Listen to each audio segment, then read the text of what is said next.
Di ko nahuhuli. Ramdam ko may third party involved. Hello, madam. I hope all is well with you. Ako po ay si silent YouTube subscriber here based in Dubai, UAE. Lagi po ako nakaabang sa mga videos nyo. Kung minsan bago ko simulan work ko sa office, manonood muna ako ng readings nyo. Madalas ako nakaka-resonate, madam. By the way, I'm Cancer, married to Aries sign.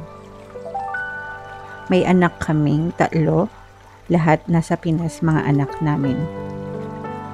Ako at ang husband ko, recently lang mag-part ways kami. Parang nanlamig na siya sa akin. Naramdaman ko, madam, kung paano nagbago ang approach niya sa akin.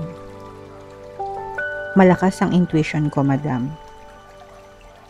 Madali ako makaramdam kung may tinatago ang asawa ko. Pero magaling at maingat ang asawa ko. Di ko nahuhuli. Ramdam ko may third party involved. Every time na mapapanood ko ang Aries general reading mo, madam, resonated talaga. At nakikita ko sa reading mo ang third party, di nawawala. Pero physically, di ko pa mapatunayan sa sarili ko. Di ko kasi nakita at walang proof kung sino ka-third party niya. He is active in sports po dito sa Dubai. Nagbabasketball siya dito. Dami niya team, group na sinasalihan nung magkasama pa kami. Wala siya oras sa amin after ng work niya. Uwi lang siya at magbihis. Punta na siya sa basketball game niya. Halos ganun lagi ang routine niya. May tinatago siya sa akin noon na hanggang ngayon alam ko ganun pa din. Madalas siya nagsha-shopping, madam, ng ilang beses ko nahuli. At nakita tinatapon niya sa basurahan ang paper bag at may resibo ng credit card. Di ako umiimik. Patuloy ako sa pagtuklas hanggang sa nasundan na lagi-lagi, same na may credit card siya ginagamit. Nasa phone niya nakalink yung CC. Yung physical card, wala kasi nagkalkal ako ng wallet niya, walang CC. Nakanood din ako ng ibang reading. May minsan sa reading niya lumalabas na may matanda na sumusuporta sa kanya or siya ang nagsusuporta sa matanda. Pero madam, alam ko ang daily expenses ng husband ko. At ako man dito ang nagbabudget sa araw-araw namin. Lagi yan siya walang pera. Bigla na lang siyang naging galante. Baka madam, mabigyan mo po ako ng pagkakataon or swertihin mo na ma-free reading sana. Sa ngayon, 3 months na kami hindi magkasama. Next month po, uwi ako August, binyag ng bunso namin. Nagkanya-kanya kami ng uwi. Nabalitaan ko lang po na nag-book siya ng sariling ticket niya pa-uwing Pinas. Nung nalaman ko, nag-book na lang din ako ng ticket ko. Ang lungkot ng sitwasyon kasi noon, plano namin sa binyag, maayos na syempre. Andito kami dalawa sa Dubai na dapat sabay kami uuwi ng Pinas. Dahilan niya, madam, gusto niya ang peace of mind. Kaya niya ako iniwan. Pero sa nakikita ko ng mga photos na nagda-like sa Facebook na post ng mga common friends namin, nakikita sa mata niya, madam, ang lungkot.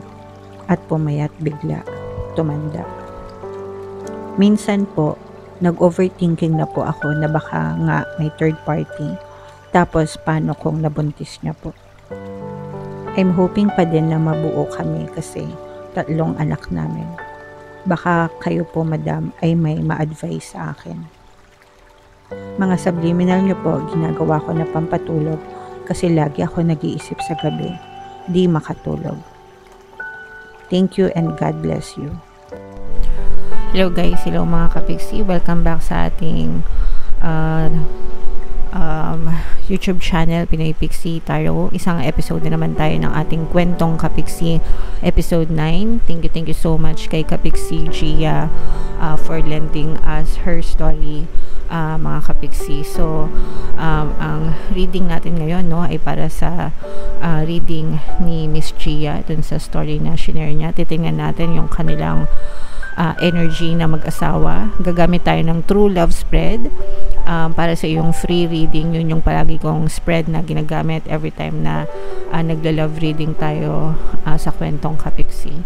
And habang nagre-reading tayo ay sasabayan na rin natin ng pagbibigay ng advice or payo sa iyo, Miss Gia.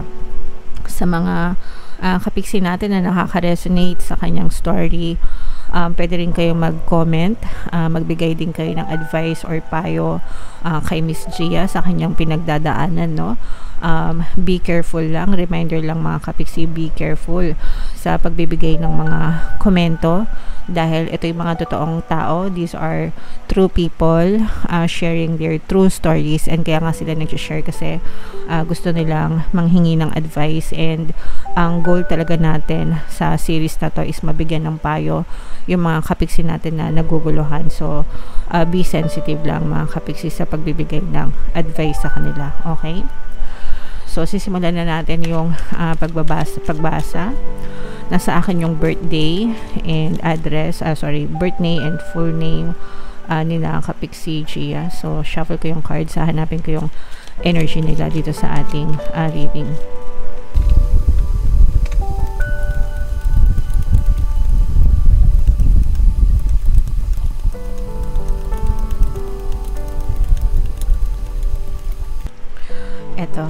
So ito yung energy mo, Miss Gia, and then ito naman yung love energy, Kapixie. So again, ang gagamitin natin ay yung True Love Spread para sa inyong reading. So yung unang card, ito yung nagre-represent sa'yo. Gusto mo ng bagong simula, Miss Gia, no? Dun sa relationship, parang after nyo maghiwalay nitong person mo, parang doon mo na-realize kung ano ba talaga yung totoong value sa'yo ng husband mo, kung ano ba yung totoong value ng relationship mo with your husband. Ang nararamdaman ko dito is hindi lang dahil sa mga anak mo, okay? Hindi lang dahil sa mga anak mo, kasi na-mention mo dun sa email mo na meron kayong 3 anak and gusto mo magkabalikan kayo ng person mo para sa mga anak mo, but that's not true really.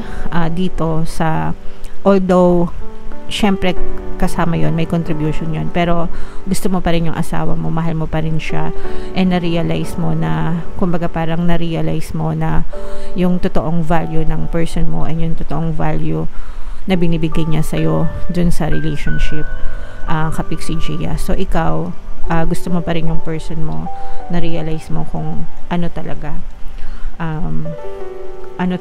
para sa'yo yung true meaning ng relationship nyo, okay? Ito naman yung nagre-represent ng current feelings ng partner mo. So, itong partner mo, currently, masaya siya, okay? With this 10 of Cups energy, ibig sabihin masaya itong person mo, okay? Kung ano man yung meron siya right now. So, whether hiwalay kayo ng person mo, whether may third party, kasi hindi ka naman sure kung may third party. Puro ka lang assumption, wala ka nakitang evidence, sabi mo nararamdaman mo, pero wala ka nakitang proof. Pero ang sinabi niyang dahilan sa'yo is gusto niyang magkaroon ng peace of mind. So, masaya siya sa kung ano yung meron siya ngayon na current situation niya. Whether kasama ka niya or hindi ka niya kasama, siya sa sarili niya, he is currently happy kung ano yung meron siya right now. Na-enjoy niya. Pwedeng na-enjoy niya yung pagiging single niya ulit, or na-enjoy niya yung pagsosolo niya. Okay? Pero parang feeling ko nakahinga ng maluwag itong person mo. Although hindi mo sinabi sa akin sa email kung nag-aaway kayo or what ng asawa mo, hindi mo yan na-mention. Pero ang sinabi mo is gusto niya ng peace of mind. No? So, hindi ko rin alam kung binring up mo sa kanya na may babae ka ba, ganyan, kung inaway mo ba siya dahil may third party. Hindi mo yun na-mention sa email mo, naka-filter yung email mo. Pero the fact na sinabi niya sa'yo na gusto niya ng peace of mind, na ano niya yun, na-achieve niya yung pagkakaroon ng peace of mind, na-achieve niya yung masayang feeling na hinahanap niya on his own. Okay? Yung connection nyo, ito guys, ito, malinaw, ito na betrayal, no? Ito yung connection card nyo. Ito yung may betrayal na nagaganap. So, yes, kapig si Gia, pwedeng nag-betray sa'yo yung person mo, or you felt betrayed, no? Parang feeling mo, may betrayal kasi nag-a-assume ka na may third party. Pero with this 7 of Swords energy, yan talaga yung malinaw na nangingibabaw dun sa relationship nyo. Kahit na sabihin natin na walang third party yung person mo, puro assumption ka lang, you still feel betrayed, no? Parang feeling mo talaga niloko ka ng person mo. Feeling mo yun nga, nagbetray siya, nagloko, okay? So, may ganong klaseng connection. Pero with this 7 of Swords energy, with or may evidence ka man or wala, may betrayal na nagaganap sa relationship nyo, okay? Third party man yun, or kung anumang klaseng reason yung betrayal na yon, definitely merong betrayal sa inyong dalawa ng person mo. Yung strength naman ng relationship nyo, ito gusto pang lumaban. Ikaw ito, no? Ikaw ito. Sa'yo nang gagaling yung strength dun sa relationship, if ever na, pero kasi hiwalay na kayo no? So, there's no point. Kung gusto mo siyang pabalikin, pwede kang mag-focus dito, no? Pero ito, ibig sabihin nito, gusto mo siyang i-win back. And na-mention mo naman yun sa email mo. Gusto mo siyang pabalikin. Gusto mo siyang i-win back, okay? So, yun yung strength naman sa relationship nyo, if ever. Kung gusto mo talaga na mag-work out itong relationship. So, kung gusto mo mag-work out yung relationship, gusto mo siyang pabalikin, dapat ang focus ng attention mo is yung bumalik siya sa'yo. Hindi yung puro third party. Kasi, ang nabasa ko dun sa email mo, puro ka assumption, wala kang evidence, pero puro ka assumption na may third party. Sinasabi mo, malakas pakiramdam mo, ganto, ganyan, puro haka-haka, walang solid evidence. And guess what, no? Pagka ganun yung palaging pattern of thoughts mo, and ganun din yung nararamdaman mo, wag ka nang magulat na may lumabas talaga na third party. Kasi you already assumed. In-assume mo na may third party. So, wag ka nang magulat kapag ka nagkaroon talaga ng third party one day, may nakita ka or may nabalitaan ka na meron ng third party yung asawa mo, meron na siyang bagong kinakasama. That is because you already had an assumption before, no? May assumption ka na may third party siya. And the universe has to provide you evidence. Uy, sabi ni universe, uy, itong person na to, si Miss Gia, palagi niyang iniisip na may third party yung asawa niya. O sige, bigyan natin ng third party kasi kailangan nating imit yung iniisip niya. Okay? Kailangan imit ni universe kung ano yung assumptions nyo, whether positive or negative, okay? Kaya wag ka na magulat if ever man na talagang may lumabas na third party sa relationship nyo. Alright?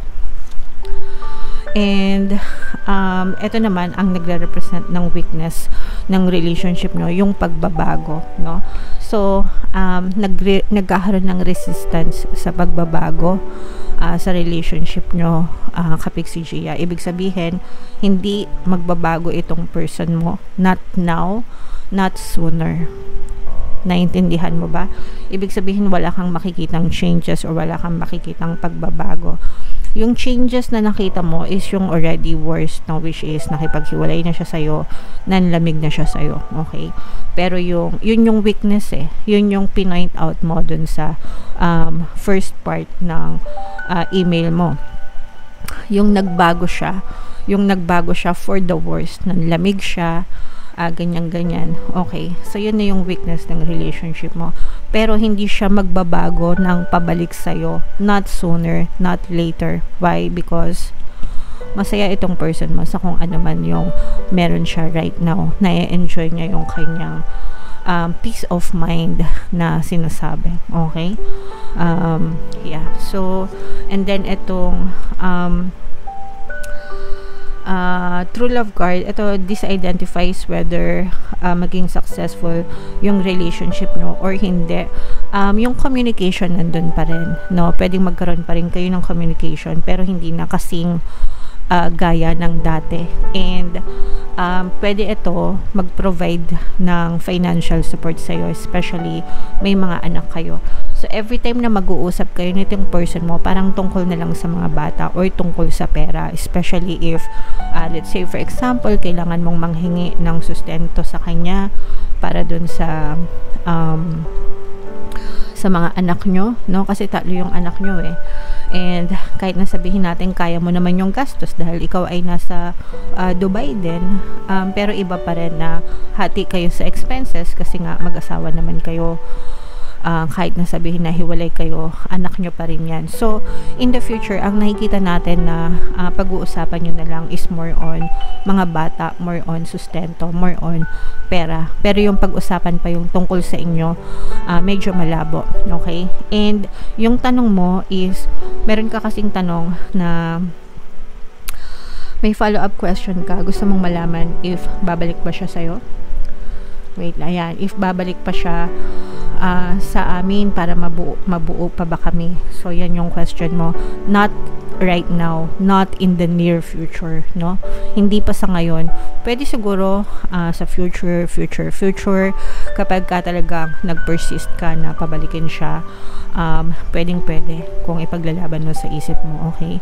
Pero ngayon hindi, kasi etong person mo, na-enjoy niya yung kanyang freedom, na-enjoy niya yung space na meron siya right now.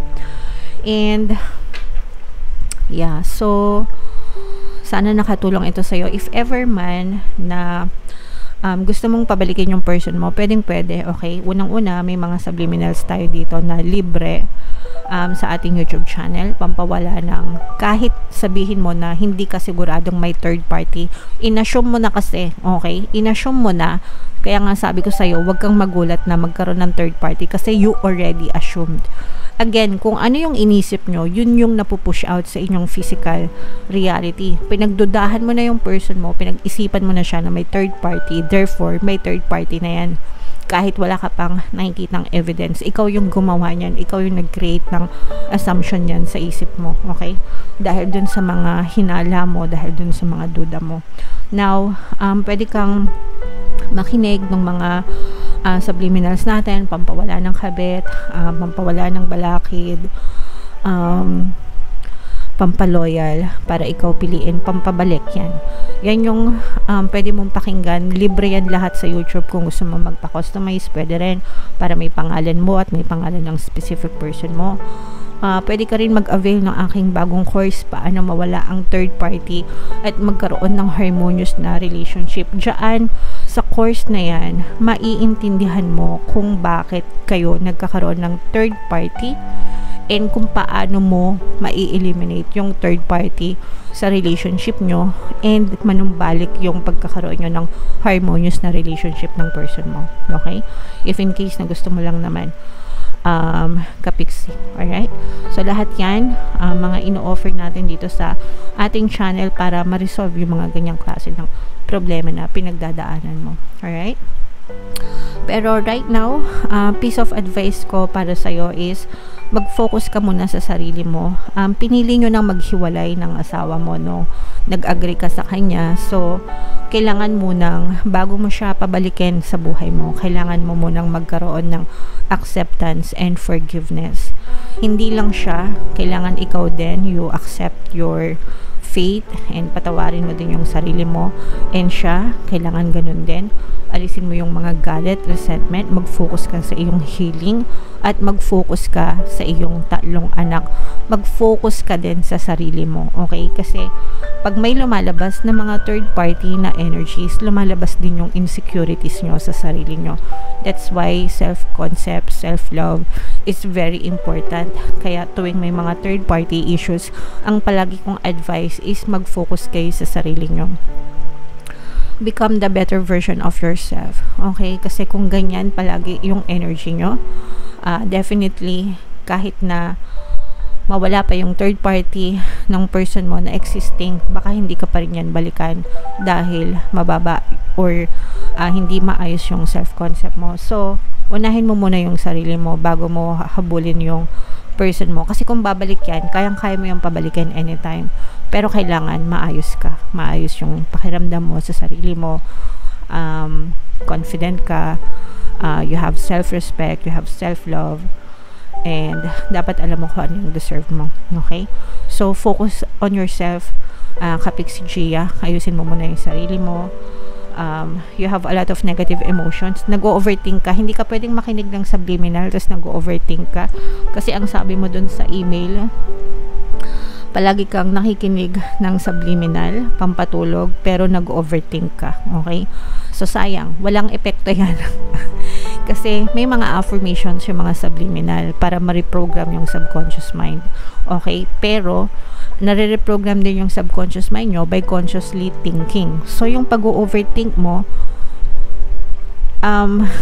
kinokontra niya, no? Naiintindihan mo ba? Kinokontra niya yung mga affirmations na mga positive affirmations.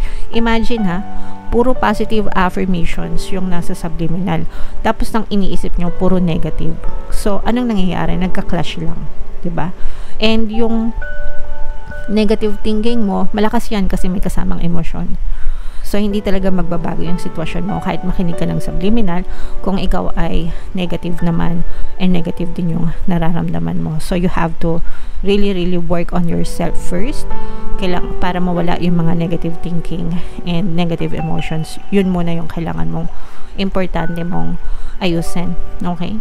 So, yung mister mo, hayaan mo lang siya. Binigay mo yung space na kailangan niya, di ba? Sabi niya, gusto niya ng peace of mind, hayaan mo siya. Okay, gawin niya kung ano yung gusto niya. Pero ikaw, go back to yourself. Ayusin mo yung sarili mo. Kalimutan mo. You really, really have to work on it, no? Kailangan mo talagang ayusin yung sarili mo, yung thinking mo. Tapos kung gusto mo siyang pabalikin, it's all up to you. Okay? Pero hindi mo siya mapapabalik dun sa state na nag-create ng problem. Na-create yung problema nyo dahil you have a lot of negative thoughts. Hindi siya babalik sa'yo if you have a lot of negative thoughts. Alright? So, sana naintindihan mo, Kapiksi Gia, and sana nakatulong itong reading na to, nasagot yung mga tanong mo. And thank you so much for sharing your kwentong Kapiksi. And sa mga Kapiksi natin na nanonood, if you have kwentong Kapiksi na gusto nyo ring i-share, please send your email to pinoypixitarot@gmail.com. Free reading, free advice, and free feature dito sa ating YouTube channel. Thank you so much guys for tuning in. I love you all. See you on the next episode. Bye-bye.